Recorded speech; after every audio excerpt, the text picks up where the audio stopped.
क्या आप यकीन करेंगे कि भारत में लाखों बच्चे ऐसे स्कूल में पढ़ रहे हैं जहां ना बिजली है ना पानी है और कई स्कूल सिर्फ एक शिक्षक के भरोसे चल रहे हैं। और सबसे बड़ा झटका, शिक्षक की कमी में बिहार पूरे देश में नंबर 1 बन गया है। नीति आयोग की नई रिपोर्ट ने देश की शिक्षा व्यवस्था की ऐसी तस्वीर दिखाई है जिसने हर माता पिता और छात्र को सोचने पर मजबूर कर दिया है। नमस्कार, आप देख रहे हैं इंडिया न्यूज। देश की स्कूली शिक्षा व्यवस्था पर नीति आयोग की रिपोर्ट ने कई चौंकाने वाले खुलासे किए हैं। सिर्फ रिपोर्ट बताती है कि बिहार में करीब 2,70,000 शिक्षक पद खाली पड़े हैं, यानी लाखों बच्चों का भविष्य आज भी शिक्षकों के बिना चल रहा है।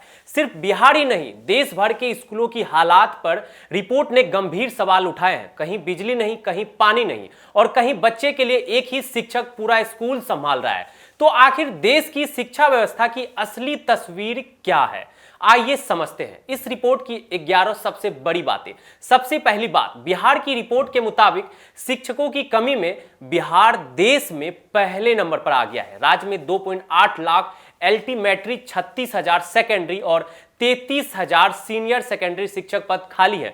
कुल मिलाकर करीब 2,77,000 पद खाली पड़े हैं। यह रिपोर्ट ऐसे समय में आई है जब बिहार में बीपीएससी टीआरई 4 भर्ती को लेकर प्रदर्शन जारी है। 8 मई को प्रदर्शन कर रहे अभ्यर्थियों पर लाठीचार्ज हुआ, सैकड़ों को हिरासत में लिया गया। अब बात पूरे देश की। शिक्षा व्यवस्था की नीति आयोग की रिपोर्ट कहती है कि हर 10 में से करीब 4 बच्चे हायर सेकेंडरी तक पहुंचने से पहले पढ़ाई छोड़ देते हैं। प्राइमरी स्तर पर जहां जीईआर यानी दाखिल दर 90% से ज्यादा है, वहीं हायर सेकेंडरी में यह घटकर सिर्फ 58% रह जाती है। सबसे ज्यादा ड्रॉप आउट पश्चिम बंगाल में है, दर्ज किया गया है। अब स्कूलों की सुविधाओं की बात करें तो तस्वीर और भी चिंताजनक है। देश की 1.19 लाख स्कूलों में आज भी बिजली की सुविधा नहीं है। करीब 14,000 स्कूलों में पीने का पानी नहीं है और लगभग 60,000 स्कूल ऐसे हैं जहां हाथ धोने तक की सुविधा नहीं है। रिपोर्ट के मुताबिक देश के करीब आधे सरकारी सेकेंडरी स्कूल बिना साइंस लैब के चल रहे हैं। अब शिक्षा की गुणवत्ता पर नजर डालते हैं।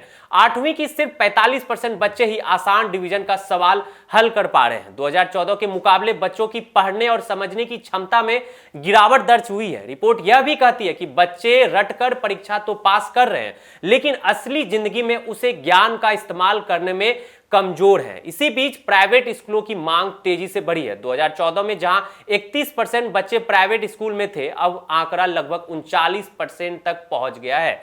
सरकारी स्कूलों में भरोसा कम होता दिख रहा है। रिपोर्ट में सामाजिक असमानता की बड़ी तस्वीर सामने आई है। एससी, एसटी और ओबीसी वर्ग के बच्चे मैथ्स और लैंग्वेज जैसे विषयों में जनरल कैटेगरी से पीछे पाए गए। वहीं दिव्यांग बच्चों के लिए भी स्कूलों में जरूरी सुविधाओं की भारी कमी देखने को मिली है। देश के सिर्फ 33% स्कूलों में ही दिव्यांग फ्रेंडली टॉयलेट मौजूद है। सबसे चौंकाने वाली बात, देश में 1 लाख से ज्यादा स्कूल ऐसे हैं जो सिर्फ एक शिक्षक के भरोसे चल रहे हैं और करीब 8,000 स्कूल ऐसे हैं जहां शिक्षक तो हैं लेकिन एक भी छात्र नहीं है। रिपोर्ट यह भी बताती है कि शिक्षकों का करीब 14% समय पढ़ाने की जगह गैर शैक्षणिक कामों में बर्बाद होता जाता है, जैसे चुनाव ड्यूटी, सर्वे और मिड डे मील की निगरानी। अब सरकार एआई यानी आर्टिफिशियल इंटेलिजेंस को तीसरी क्लास से पढ़ाने की तैयारी कर रही है, लेकिन स्कूल और शिक्षक अभी इसके लिए पूरी तरह तैयार नहीं है। तो सवाल क्या है, क्या भारत की शिक्षा व्यवस्था सिर्फ आंकड़ों के आगे बढ़ रही है या जमीन पर बच्चों का भविष्य अब भी संकट में है? शिक्षकों की भारी कमी, कमजोर इंफ्रास्ट्रक्चर और गिरती शिक्षा गुणवत्ता क्या आने वाले समय में देश के विकास पर बड़ा असर डाल सकते हैं? ऐसे ही खबरों के बने रहे इंडिया न्यूज के साथ। नमस्कार।